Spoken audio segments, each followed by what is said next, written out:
Nag-inspeksyon naman si Manila Mayor Isko Moreno sa Manila North Cemetery bago ang inaasahang dagsa ng mga bibisita ngayong Undas. At live mula nga dyan sa Manila North Cemetery, nasa frontline ng balitang yan si Mon Gualvez. Mon, kamusta ang naging inspeksyon dyan?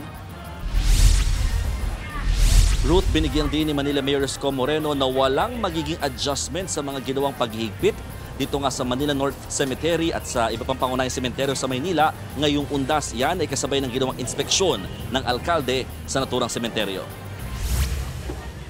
Mula sa puntod finder assistance, paglalagay ng wristband tag sa mga bata hanggang sa kolumbarium ng sementeryo, isa-isang ininspeksyon ni Manila Mayor Isko Moreno. Ibinida pa nga nito ang naka-aircon ngayong lagakan ng mga urn.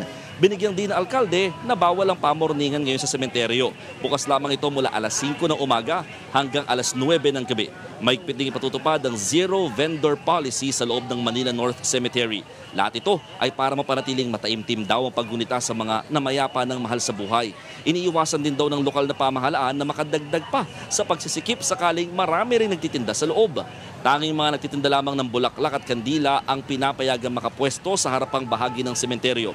Bukod naman kay Moreno, nag-inspeksyon din dito si National Capital Region Police Office Regional Director, Police Major General Anthony Abirin. Iginit niyang wala naman do anumang banta pagdating sa seguridad sa mga pangunahing sementeryo sa Metro Manila. Gayunman, nakahanda raw ang puwersa ng kapulisang nakadeploy para magbantay sa inaasahang dagsa ng mga tao hanggang Undas. Narito ang bahagi ng pahayag ng mga nakapanayam namin. Milyon-milyon kasi ang darating. Hindi naman na lumalawak ang sementeryo. In fact, pasikip ng pasikip ito. No? Ayoko naman na magkaroon ng inconvenience sa mga dadako dito.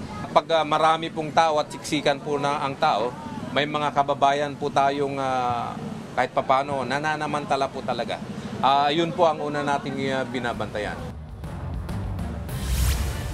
Ruth, natanong natin si Mayor Moreno kung magkakaroon ba ng paghihigpit in terms of wearing face mask. At ang sabi niya, hindi naman doon niya i-require na magsuot lahat ng face mask. Ngayon inaasahan niya na maraming pupunta ng sementeryo at baka may makahalo ng mga masasama ang pakiramdam. So ang kanyang pakiusap lamang kung sakali raw masama ang pakiramdam, sila na daw mismo ang magkusang magsuot ng face mask. Yamang meron din naman daw mga available face mask na ipamimigay o sakaling available nga dito sa pinaka-office ng Manila North Cemetery. Sa ngayon, medyo sandaling kumonte yung pagdating ng mga bumibisita dito sa sementeryo dahil sa bigla-bigla ring pagbuhos ng malakas na ulan. Kaya sa mga pupunta natin mga kapatid, huwag kalimutan din magdala ng payong at iwasan na yung mga hindi naman kailangang ipasok sa sementeryo dahil haharangin lang din yan dito sa kung saan ako nakapwesto ngayon.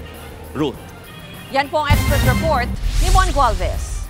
Mga kapatid, Ruth Cabalco, para sa mabilis na pasada ng mga balitang dapat niyong malaman, mag-follow at mag-subscribe sa social media pages ng News 5.